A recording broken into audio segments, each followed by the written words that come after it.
Welcome to the Rich Equation Podcast.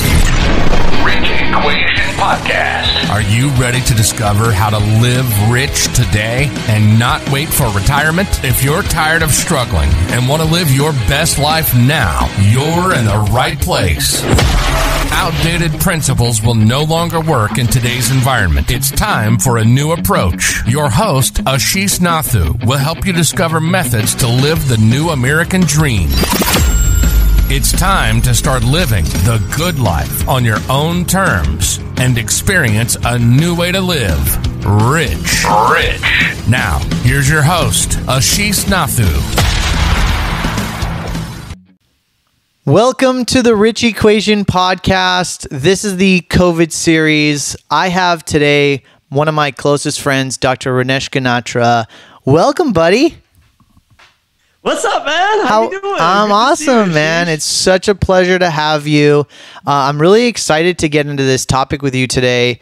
And as everyone knows, the Rich Equation is about deconstructing what it means to be rich. And why I think today's episode is so special is because Dr. Rinesh Ganatra, who has actually been a really close friend of mine, and as I've been able to build a relationship with him in the last few years, have learned his journey and his evolution. And I'm really excited to talk about that today. Well, let me just share with the audience that Rinesh runs a 7-figure basically a worldwide online education business from the comfort of his home, has an amazing lifestyle business where he's able to spend time with his family, have a lot of freedom and flexibility, and I'm going to let you share with that. But actually where he comes from is the idea of having 3 dentist practices and running around from practice to practice. And that's kind of where you started. And I think that was probably 10 or 15 years ago or so. And I'm going to let you tell your story. But I'd really love for you to kind of unpack that story for us and explain to us how that all evolved and why you made those transitions in your life and how that's serving you now. No, I love this. I love this topic because, it's cool to hear about, oh my God, you got this business and I totally enjoy and love what I get to do. The backstory on this is really interesting because, back when I started, I was a dentist and I had, multiple practices. I graduated and I got into dentistry and I practiced for about 15, 16 years. And I loved what I got to do. Like I loved my patients. They loved me. I loved hanging with them. They'd leave me these nice reviews. And every now and then we'd get like one that's like totally off. But I really loved connecting with the patients. And, it got to a point after 15 years of doing like dentistry. And I was just like, man, like I'm going into work. I'm seeing patients. Sometimes I'd see 30 patients in a day. Sometimes I'd see like 20. I'm like, I can't see 50 patients in one day. Like I can't like see 100 patients in one day. And I'm like, man, like I feel limited. Like I feel like boxed in. So I started thinking about like, you hit a capacity. 15 years of doing this. You hit a capacity. Yeah, I'm like, man, the capacity. I'm like, there's only so many patients I could see. I was like, is there another model, right? Like, is there a better way to like go about, creating an impact and really having, some sort of an influence on people and helping them. I used to help them from a dental standpoint in their healthcare, but I was like, man, there must be a better way. So I started hanging out with friends and man, these guys were like selling things online. And I'm like, they do like $100,000 a week or, $300,000 in a month. I'm like, what are you guys doing? Like, what are you selling online? Right. And, I can remember right now, one of my buddies like, oh, we just had a $70,000, day.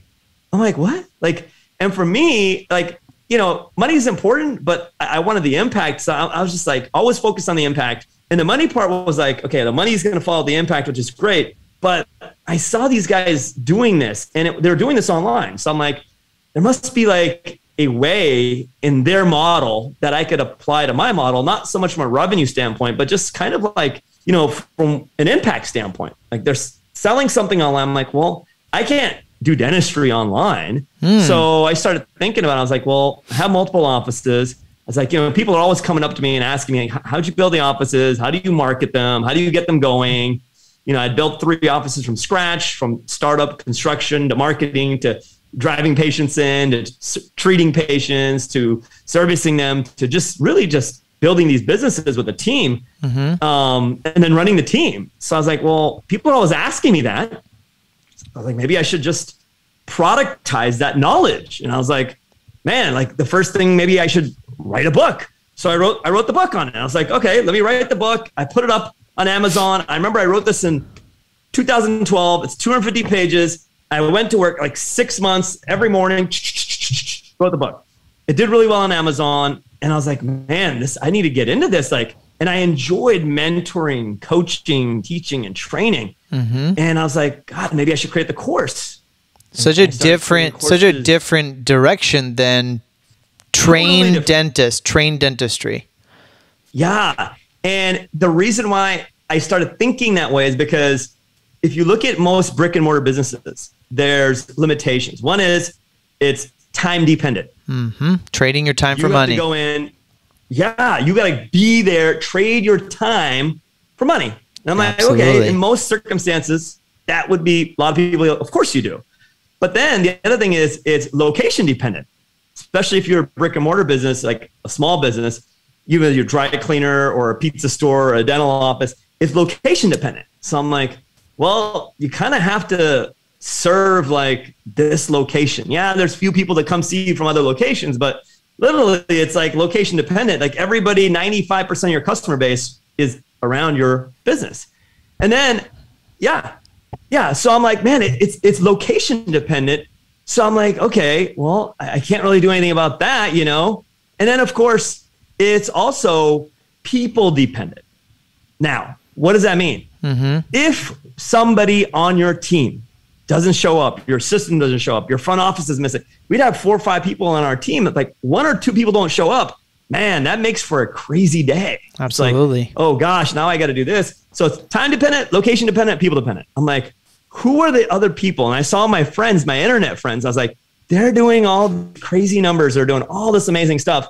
And they're working from home or working at an office of their choice. And they're working when they're in Mexico or they went to the Caribbean. They can work from anywhere in the world. I was like, man, I need to tap into that. But I can't do it by, seeing patients. And after 15 to 16 years of doing this, I was like, man, I love teaching and training and help mentoring and coaching other dentists. So I was like, the only business that I know that's time, location, and people independent, first thing is real estate, but that's kind of an investment strategy as far as what I know, right? Correct. And the other thing is an internet-based business. So a business you can have on the internet, you can actually work from wherever. You're monetizing, your revenue is being collected online through web pages and funnels and things that you built and ecosystems that you build online. And that's the only thing. So the only way to do that is to productize what you know and mentor based on what you know and have an impact on those people that consume your content and your knowledge and go from there. So in 2016, my online business started doing we're getting strong. So I ended up selling the 3 offices by 2016. And now I'm out of the offices and make the full jump to the internet business. We've all heard that quote, if you want to claim the island, burn the boats, right? Yes. So that was kind of me. I was like, man, and some people would be like, yeah, keep one office, do this. But I knew my passion was like teaching and training and mentoring and coaching others. So I actually sold the offices, went full force into the education platform, built out like 4 other courses of mine that I built out, shot the video, did the training, coaching calls, all that stuff. This is like 2016, way That's so before. Awesome. Yeah, now everybody's online, but back then it was like, so kind of weird. So I'm sure a lot of people are always thinking about, making this type of transition can be like so many limiting beliefs. Oh my God, like you're a dentist. You have no business going online. You spent so much money going to dentistry school. What are people going to tell me? What are people going to say? What if I fail? And for people that are listening to get motivated about the opportunity to create the transition, do you feel like that transition happened fast? Like something hit you one day and you're like, I have to do this? Or was it like was it like a slow progression and a manifestation of all these issues that came over time? Can you explain a little bit about that? That's a great question, because I think it's very relevant for anyone trying to make a transition. Exactly. I remember coming home one day and I had seen like 30 patients that day. And I remember I was driving home to my parents' home, and luckily they live nearby. And I remember sitting down for dinner at their house. And I remember telling my dad, and this was a huge commitment point for me. And if you're listening, maybe you're here too, but I remember telling my dad, I'm either going to figure out how to do this stuff online, or I'm going to die. I'm going to figure it out, or I'm going to die. So it was that black and white. It was that black and white. Dude, I was like, I need to figure this out.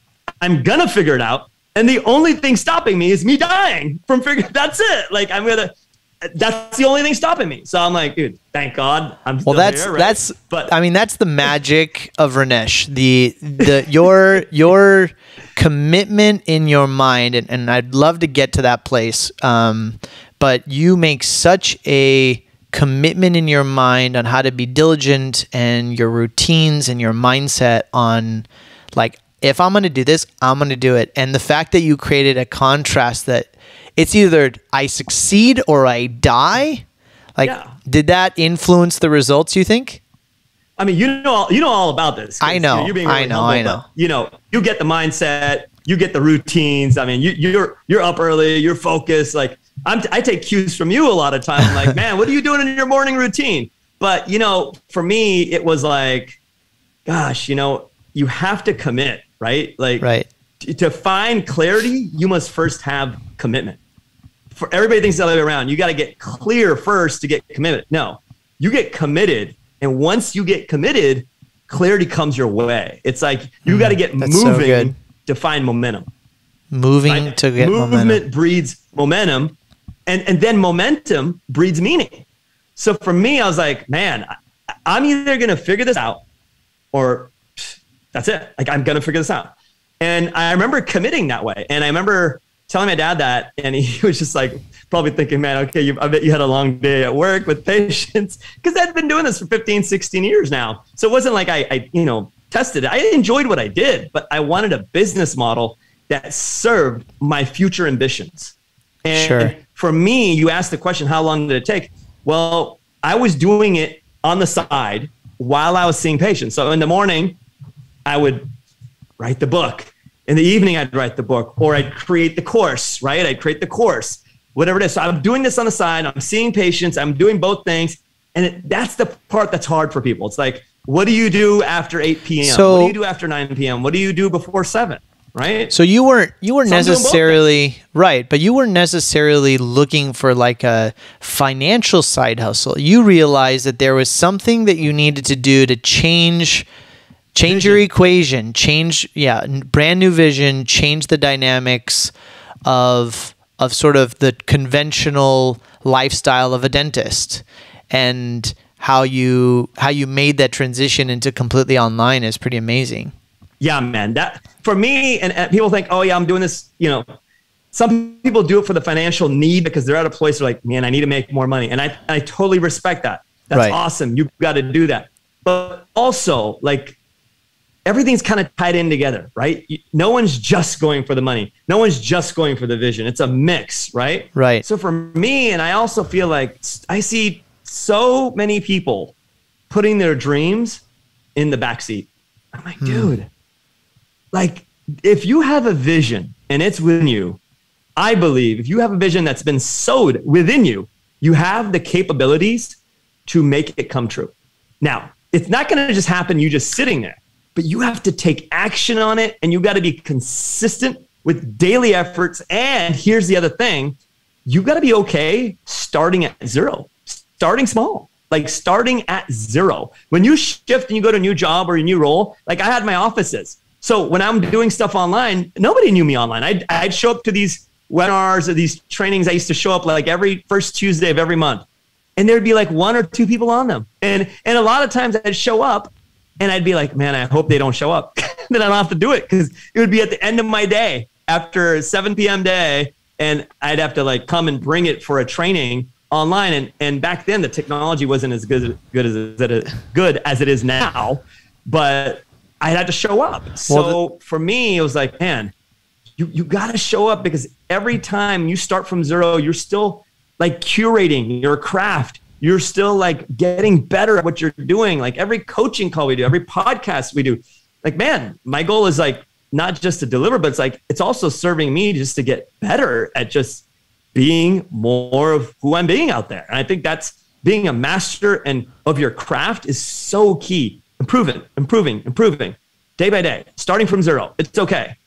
And then when I figured that out, I was like, okay, I sold the offices and the online business was, generating revenue. So for me to like, sell out. So we sold the offices, then I'm out of that. So that was my third office, sold 2016. And then I'm like, man, I'm doubling down. And then I doubled down into the business and started building and expanding the platform. And then, going from there. And we reach doctors from literally all over the world. All over the world. Yeah, I know. I've been on your calls. And it's so fulfilling. It's amazing what you've built. It's so fulfilling. And we're just getting started, right? Like, and it's not about me, and it's not about what I've built. Like, I always look at it like, where can I serve? And I remember this. I remember I sold my last office, and I was sitting in the parking lot, and I had just gotten a sandwich from the sandwich place. It was like a Togo's, similar to a Subway, right? And I got the sandwich, and I'm sitting in the parking lot, and I'm just reflecting, and I'd sold my last office. And you know how you get like certain themes that come into your mind sometimes in your life? And the one theme, and I don't talk about this often, but it's been really close in my mind. The one theme that came into my mind when I sold the practice in that parking lot after I got the sandwich was service. For some reason, service. It just came to you. The offices now. Yeah. It just came to you. Yeah. What can you do to serve? So for me, for my business, yeah, it's cool. Yeah. I had some part in building it, and I try to, have that sense of humility, but really, man, it's like, I'm always thinking about how can I serve the viewer? Well, I've picked that up. Yeah. I mean, I've picked that up from you loud and clear. And as we've been friends, you've said that to me so many times. And as a reminder of like, who are you really serving, and coming from a place of being in service, right? And I think that there is a truth to saying, like, when you look for money, it's hard, but when you're like, how can I serve? What problems can I solve? Well, how can I help people? And then value just gets attracted, right? And I think that, and another thing that you mentioned, which I thought was really great, is that you don't got to go get 10,000 followers or 10,000 listeners in one day. It's like, you need one. No. You need to sell one T-shirt. You need to get one person on your podcast, and then slowly, if you have the discipline and the focus, it starts to build. And I think it's really easy nowadays because of the, social media and technology. It's so easy for us to be impatient, and we want everything immediately. But that's really, that's a tried and true formula, right? Yeah. Oh yeah. And I think that everybody's trying to figure out, like, man, what if I pitch it like this? Or what if I do this? Maybe they can buy this. Like, selling things online it's not, everybody somehow magically thinks that if you put your thing up online, it'll magically sell. Like, would you ever walk up to a stranger and even sell them like a bottle of water? You wouldn't. You'd feel weird doing that. It's a stranger, right? It's the same thing as the online environment, the online ecosystem. You just got to stop posturing. You got to stop acting like, you're perfect in every way, and you're just out there. The hair has to be this way. You got to have the right, clothes on. Stop posturing and be like, look, connect with that person. Tap into the conversation in their mind. And people are always living in their frustrations more than their fulfillments. Most people are not walking around, oh my God, it's an amazing day outside. Most people are walking around like, crap, I got those bills coming up. Or dang, you know what? The car needed new tires. How am I going to figure that out? Most people are walking around in their frustrations, not in their fulfillments. So if you want to start a business online, or you want to put, have an impact or carry a message forward online, tap into their frustration, meet them at that conversation in their mind, and then transition them into seeing a better vision or a future for themselves. Absolutely. So now you uplifted them. And I think that is a huge key when anyone's starting online or doing anything. Is like, man, one of the biggest superpowers in this day and age right now is building that audience. How do you build the audience? Audience is not just followers. You build the audience by having that impact, having that communication, and tapping into their conversation that's already occurring in their mind, and then going from there. And people naturally follow you. And most people that are on your platform will never buy from you. That's the numbers with every business. Every business. Yeah, it's always 80-20 rule. Right. Most people are not buyers. But here's a good thing. You will be able to serve most people. Right. Because not everybody needs to be a buyer. Most. What was that? Not everybody needs to be a buyer. You're right. No, that's totally fine. That's now, right. The people that do buy, they go deeper with you. They go into mastery. They get into your ecosystem. And I also believe that anything great also happens after the sale. Anything great happens after the sale too. Explain that more. Explain that more. Great things happen before the sale, right? You always have great things. You have free contents out there. But we see a community before, and we're giving value, doing all that stuff. But then there's a sale. Ooh, man, what we do behind the scenes in our programs, man, with the coaching, the mentorship, the direct, tactical guidance, the mindset guidance, all that stuff is happening after the sale to your members. Right. That's powerful. So I think there's this huge relationship with money that people have to penetrate through.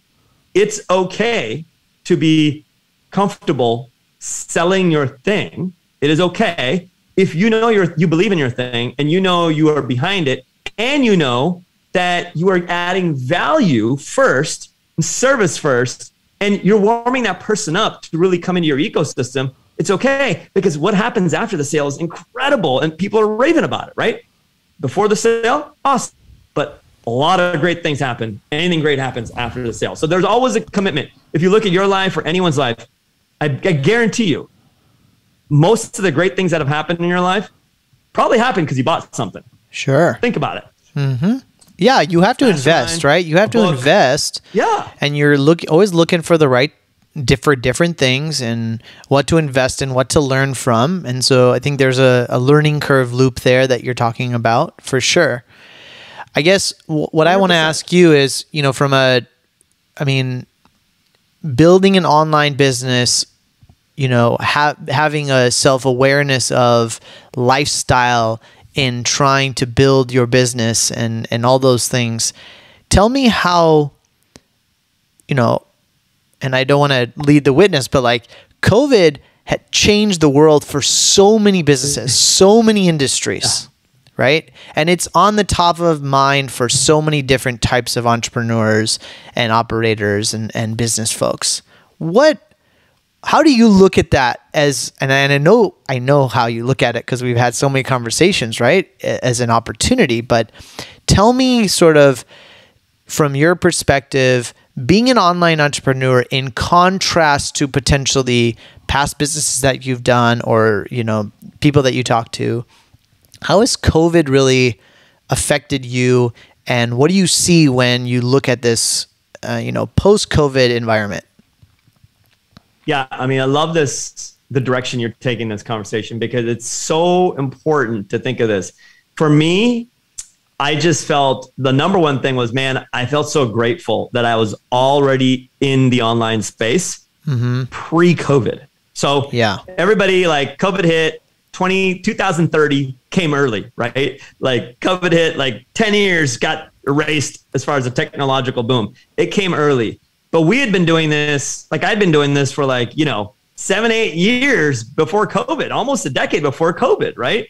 So I'm we've been doing this where we're online, doing trainings, doing coachings, doing mentoring, creating content, having programs and products, and generating sales online. So for me, I was man, I am so grateful that I'm in this space. But you know what happened also was I felt that, man, it is so important that because I have been granted the blessing of being in this space, man, when you, with great responsibility, also with great kind of like impact comes great responsibility, right? So Sure. like, I'm like, man, it's such a blessing to be here. So I got to make sure I nurture this blessing and actually like, you know, keep improving, keep like figuring out where I can add the value. So like when COVID hit for all of our members, we'd have like free trainings, free webinars. I'd get like the top immunologists in our industry talking to our doctors about, you know, how to navigate through this. And we'd have these amazing sessions, just value-added session, free, you know? Sure. And it did two things. It kind of, you know, elaborated on that likability and the trust factor, and also the value of just being in the community. And then of course, it actually just made people feel like, man, we need this community, because now, look, you and I can hop on a session like this in a matter of like, you know, it's like, hey, boom, we're on video. This was never possible 10 years ago, 11 years ago. It would be so choppy, you know? Well, so for me, that was what I loved about what you just said was like, you could have taken the opportunity to shove down a bunch of products down the throats of all your customers during COVID, right? But the opportunity of COVID was like, I'm going to build trust. I'm going to share really valuable information to help people with their companies survive, with mindset, with trainings, so that I can build trust in the long term. And you have a really long-term vision, and I know you focus a lot about that, right? It's so powerful. The longer you can hold off before an ask, I think the better it is. I'm not saying that you give, and you never ask. I get it. But if there is, you know, you got your in online value sales cycle. Do you think is that in online sales, or even if you're like, are you saying specifically in like online marketing and online sales? Or you think it's in general? Like if you're going to do business with someone face to face, you know, if you just come up to me, hey, like I have $1 million contract for this, and you just met them a day ago, and if they don't really need it, and they're not at a dire place where your service is something they need right away, then, you know, it's like, how can I add more value to this person? What can I do? Maybe I can connect them with this individual. Maybe I can, you know, introduce them to that. Boom. It's just value, right?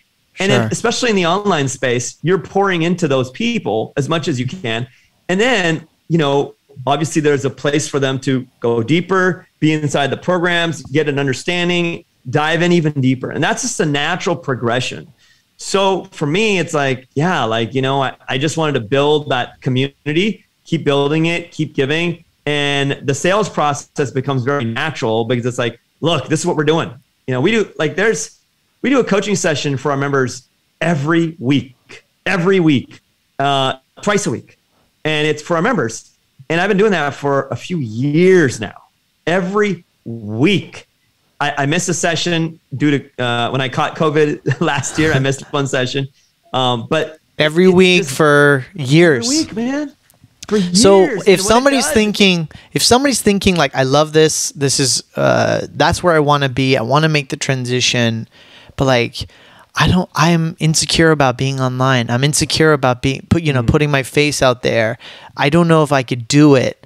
I don't know if I have the skill sets to build the funnels and build the online courses. Rinesh, what is your advice to people that have those thoughts that bubble up, right? And that's natural. I'm sure you experience those things, those insecurities or fears, or that never really goes away. But what are your thoughts on that? You know, and I still get nervous or concerned and hesitate, just like anyone else does, right? Right. That's the human experience. So it's like, it's not that someone that's doing it doesn't have that experience. Right. But I would say to people, if they're struggling with that, because we know people do struggle with that. We found even in our communities when we were teaching them how to market their businesses, like they're like, oh, what? I need to go in front of this. I'm like, look, there's a couple things you got to keep in mind. If you can talk to a real human in the world, a real human, that is much harder than talking to like this tiny little hole on your screen. Okay. And you have to realize you're talking to one individual. everyone talks to their phone or their camera on their phone like they're talking to this massive audience. When was the last time you watched a video and 20 people behind you watched that same video with you? Never. It's one person watching the video. So what I'm saying is, when you create content, speak to that one person. And if you start freaking out about what are they thinking of me, and I don't know where I got this one from, but I can't recall. I think it could have been Tony Robbins, but I remember, I think maybe it was Tony. He was saying, man, I don't get nervous on stage anymore, because he goes, if I get nervous, then it's a reminder that I'm thinking about myself. That's right. Where if I'm looking at the camera, I'm thinking of the viewer. You're serving. You're focusing on the service. So it's not about me. It's not about me. It's about them. And as soon as I like, oh, what can I deliver to them that can help them? People want to know what's in it for me. They don't want to buy your product. They don't want to buy your service. They don't want to buy anything from you. What they want to know is like, what am I getting first? So good. What am I getting? If you can give them something of value and maybe change their state, shift their mindset, make them feel a different way, pivot them to a new dimension of thought and vision. If you can do some of that, or even just have them, wow, I never looked at it that way. Now they're open.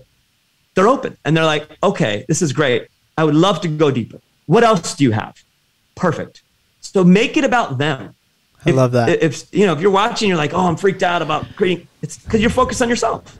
No one cares about your shirt. No one cares about, even though I do like your shirt, no one cares about, and I think this is a huge epidemic in our culture where everyone's like posturing, like they're showing up with the best, they're posturing. Well, we're talking about the Indian culture. For those that are listening, we're both Indian. Anyone. Everyone, right? This Eastern cultures, Asian cultures. And if you find yourself dolling up and posturing, okay, I got to look perfect. People will relate to your struggles way more than your successes. Absolutely. Okay? That's so true. So it's like, show those things. And so for me, it's like, I'm never talking about, look what I got. Look what I'm doing. No, it's like, even if it's like dumb or little or lame, what's the one thing I can just give them that may be able to help? So Rinesh, if I can do that, it's a win. So what keeps you up at night? Not much, I would say. Not much. You sleep like a baby. If I didn't lean into doing my best, then I don't like that. Like, I want to give it my best, and I want to make it a goal to be improving daily, right? Right. And there's different areas to that. You asked this question to me, I think, earlier, and you said, hey, what is your definition of rich? Yes. For me, and that word rich is a heavy word. Like, it means so many different things for so many different people. And I think we all have to define that for me. And I love the name of your podcast, The Rich Equation, because it is like, what's in your equation? And for me, it's freedom, right? Where, hey, I go to, the tennis practice with my daughter, and I'm the only dad there because it's 3 p.m. on a Thursday. Or I get to pick, my daughter up from school, and I look around, I'm the only dad there. Am I saying I'm better than the other dads? No. I'm just saying, like, dude, I'm so blessed to have the freedom to be able to do that. And I'm so grateful for that. And I think part of being like, what is your rich life? And for part of me, part of that is freedom for me. Freedom's one thing. And having the freedom to go to dance practice, go to this thing, go pick up, the other day I'm like, it's a Monday. Let's go to this amusement park. Let's go. I could do that. I can pull it off because it's done through the blessings, the guidance, and the design of the vision, right? You've got to have those great blessings from above, but the design of the vision of like, how do you want to craft your life? So freedom is huge. Then the next thing is access. Access. I feel like money or wealth or monetary gain, or, you know, that gives you access. When I say access, for me, it's not like access to these fancy bougie clubs. Right. For me, it's access to, like, you know, maybe time, maybe access to people that can do something for me so I don't have to do it. Right. It's a tool. It gives you the ability to be resourceful. Yeah. Right. So I think for me, that's huge. And then, of course, freedom, access, and then impact. It gives you the ability to make an impact. Like you can spend time. I love that. Go on a podcast. You can spend time, you know, talking to a friend. You can spend time doing something meaningful in your life. So for me, freedom, access, and impact. And if you're not in a business model that is giving you that, then, and you're craving that, then it's part of your life's mission and vision. How do you manufacture that? Then you got to make it part of your vision to manufacture that. I mean, it is the fundamental reason why I launched this podcast and I'm doing this work, because, you know, we were bred with this false sense of what it means to be rich. And I think it's not just us in our society or our culture, but it's this like American dream. It's this entire multi-generational issue about, living a certain way, earning a W-2 job for 40, 50 years, saving in your 401k, hoping you can have a nice retirement when you're 65, like having zero freedom in between, right? Don't show up to the kids' ballet because that's somebody else's job. Like all of these mental constructs. I know you're really good at that as well. I know you're like excellent about it. You're like such a family man. Well, what you said, like freedom, access, it's so critical to like, but it's not easy, right? To kind of rebuild the identity that has been so inbred in you for so long. And it's multi-generational in some cases, correct? Yeah, it is. Generational, like almost challenges or curses or that's what they're called. Like there's generational curses. I say that lightly, like, not like a voodoo curse, but generational curses because like they're just bad habits. They're just bad habits. But humans can shift those things. Generational habits, let's call those. You can shift those things. You can be like, it's been that way in my family for X. It doesn't have to be that way. It stops and starts with you. Like you can make a shift in an instant if you choose to adopt a different belief and you choose to say, hey, I have a brand new vision for my world ahead. Like the world is billions of years old. If you and I were 200 years old, we would be nothing compared to a billion years. Like what do we know? Even if we're 200, we know nothing. We know nothing. So change what you know. Like just make a change. I think people underrate personal change. Like they don't like, ooh, it's so hard. And sometimes I'll just look at people like, why don't you just change yourself? Like, dude, like just change. Like if this is this thing for you, just change yourself. We used to change ourselves like when we were 5, 7, 10, so much change, right? Absolutely. Every day but then what happened? You all hit 35, you hit 40, and now you're getting old? No, it's not old. Like just figure out how to. Well, the best place to start is to stop thinking that change is hard. Yeah, it's not. It's not.